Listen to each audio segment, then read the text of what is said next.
Supreme court ఒక order ఇచ్చింది 4/3/2025 అంటే 4th March 2025న ఒక ఆర్డర్ ఇచ్చింది సుప్రీంకోర్టు. ఇన్ఫ్యాక్ట్ దానికంటే ఏడాది ముందే సుప్రీంకోర్టు ఒక ఆర్డర్ ఇచ్చింది.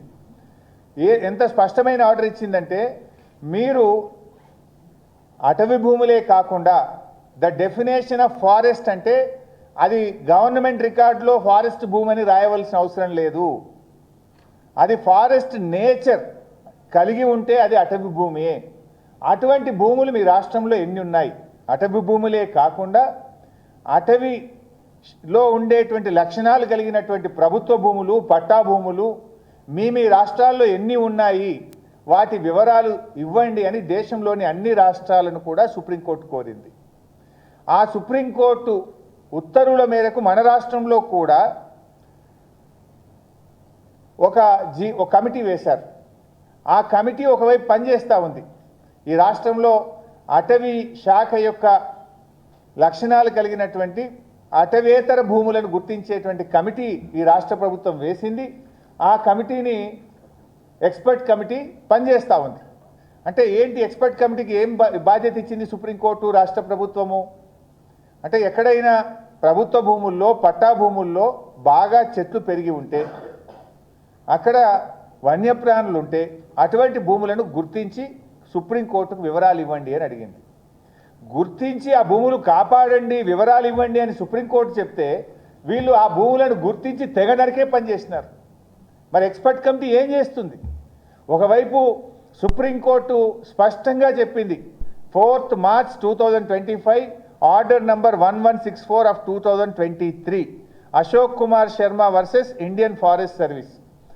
ఇలాంటి స్పష్టమైన ఆర్డర్ ఒకవైపు సుప్రీంకోర్టు ఇస్తే ఈ సుప్రీంకోర్టు ఉత్తర్వులను ఉల్లంఘనకు ఈరోజు రాష్ట్ర ప్రభుత్వం పాల్పడ్డది అని చెప్పి మేము ఆధారాలతో సహా వారికి ఇవ్వడం జరిగింది.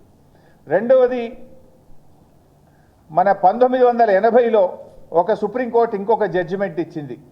గోదావర్మన్ వర్సెస్ యూనియన్ ఆఫ్ ఇండియాలో 1980లో సుప్రీంకోర్టు ఇంకొక జడ్జిమెంట్ ఇచ్చింది. డెఫినేషన్ ఆఫ్ ఫారెస్ట్ అంటే ఫారెస్ట్కి ఒక కొత్త నిర్వచనాన్ని ఇచ్చింది సుప్రీంకోర్టు. ప్రభుత్వ భూమే అటవీ భూమే కానక్కర్లేదు, అది పట్టా భూమి అయినా, అది ఎలాంటి భూమి అయినా సరే 10 హెక్టార్ల కంటే ఎక్కువగా ఉండి 0.4 డెన్సిటీ ఆఫ్ ఫారెస్ట్ అక్కడ చెట్లు ఉన్నట్టయితే దానిని అటవీ భూమిగానే పరిగణించాలి అని 1980లో Godavarman versus union of India కేసులో సుప్రీంకోర్టు స్పష్టమైన తీర్పిచ్చింది.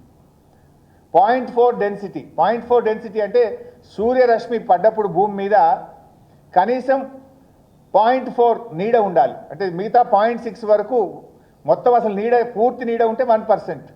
0.4 అంటే ఆ మిగతా 0.6% సూర్యరశ్మి భూమి మీద పడుతూ 0.4% నీడ ఉన్నట్టయితే దాన్ని అటవీ భూమిగానే గుర్తించాలి అని చెప్పింది. నిన్న వీళ్ళు నరికినటువంటి భూమి ది సుప్రీంకోర్టు గోదావర్మన్ జడ్జిమెంట్ను కూడా ఉల్లంఘించింది. అక్కడ 10 హెక్టార్ల కంటే ఎక్కువ అన్నారు. అక్కడ ఉన్నది 400 ఎకరాల భూమి. అక్కడ అడవి చాలా దట్టంగా చెట్లు ఉన్నాయి. ఎందుకంటే ఇక్కడ ఇంకో విషయం కూడా తెలవాలి మీకు. 2011వ సంవత్సరంలో 1,00,000 మొక్కలు ఈ భూమిలో జిహెచ్ఎంసీ హెచ్ఎండిఏ ఆధ్వర్యంలో, షేర్లింగంపల్లి మున్సిపాలిటీ ఆధ్వర్యంలో ఇక్కడ 1,00,000 మొక్కలు పెట్టారు. అప్పుడున్న ప్రధానమంత్రి మన్మోహన్ సింగ్ గారు టాటా ఇన్స్టిట్యూట్కు ఫౌండేషన్ వేయడానికి వచ్చినప్పుడు మన్మోహన్ సింగ్ గారు కూడా ఈ 400 ఎకరాల్లో చెట్టు పెట్టిండు. 1,00,000 మొక్కలు పెట్టారు 2011వ సంవత్సరంలో. అంటే 14 ఏళ్ళ 15 ఏళ్ళ వయసున్న చెట్లు అక్కడ ఉన్నాయి. అంత స్పష్టంగా ఈ రెండవ supreme court judgement Godavarman versus union of India 1980 జడ్జిమెంట్ను కూడా రాష్ట్ర ప్రభుత్వం ఉల్లంఘనకు పాల్పడ్డది. మూడవది, తెలంగాణ ఫారెస్ట్ యాక్ట్ 1967. మన రాష్ట్ర ప్రభుత్వ ఫారెస్ట్ యాక్ట్ 1967ను మరి అందులో చాలా స్పష్టంగా చెట్లు కొట్టాలంటే ఏ నియమ నిబంధనలు పాటించాలని మన 1967 తెలంగాణ ఫారెస్ట్ యాక్ట్ చెప్తుంది. దాని నియమ నిబంధనలు కూడా ఉల్లంఘించారు. నాలుగోది, వైల్డ్ లైఫ్ యాక్ట్ 1972, దాన్ని కూడా ఈ రాష్ట్ర ప్రభుత్వం ఉల్లంఘించింది. వైల్డ్ లైఫ్ యాక్ట్ ప్రకారంగా ఇక్కడ అనేకమైనటువంటి జీవరాశులు ఉన్నాయి. అడవి పందులు కానీ, స్పాటెడ్ డేర్స్ కానీ, స్నేక్స్ కానీ, అదేవిధంగా పీకాక్స్ కానీ, తాబేళ్ళు, ఇలా రకరకాలుగా అనేకమైనటువంటి రేర్ ఎనిమల్స్, రేర్ బర్డ్స్ ఇక్కడ ఉన్నాయి. వాటిని రక్షించాల్సిన ప్రభుత్వం ఇవాళ భక్షించే ప్రయత్నం చేసింది అనే విషయాన్ని కూడా కమిటీ దృష్టికి తీసుకుపోయాం. అదేవిధంగా వాల్తా యాక్ట్ పోయింది. అదేవిధంగా కాన్స్టిట్యూషనల్ ఆర్టికల్ 48A కూడా ఇక్కడ ఉల్లంఘించడం జరిగింది. మన హైకోర్టు కూడా చెప్పింది, హైడ్రా విషయంలో శనివారం ఆదివారాల రోజులు మీరు కూల్చే ప్రయత్నం చేయొద్దు, శనివారం ఆదివారం చూసి మీరు డిస్ట్రక్షన్ చేయొద్దు అని మన రాష్ట్ర హైకోర్టు కూడా స్పష్టమైన తీర్పు హైడ్రా విషయంలో అన్ని విషయాల్లో ప్రభుత్వానికి చెప్పింది. దాన్ని కూడా ఈరోజు ఉల్లంఘించారు హైడ్రా విషయంలో.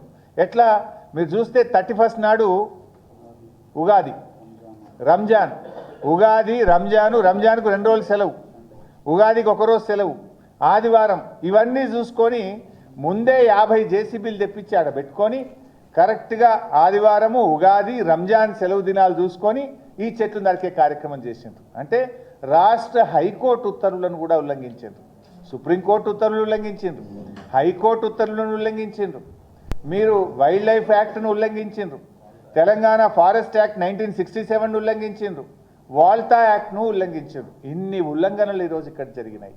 వీటన్నిటిని కూడా ఆధారాలతో సహా ఈరోజు మేము కమిటీకి పూర్తి వివరాలు, ఆ సుప్రీంకోర్టు జడ్జిమెంట్స్, పాయింట్స్ అన్ని కూడా వారి దృష్టికి మేము ఇవ్వడం జరిగింది.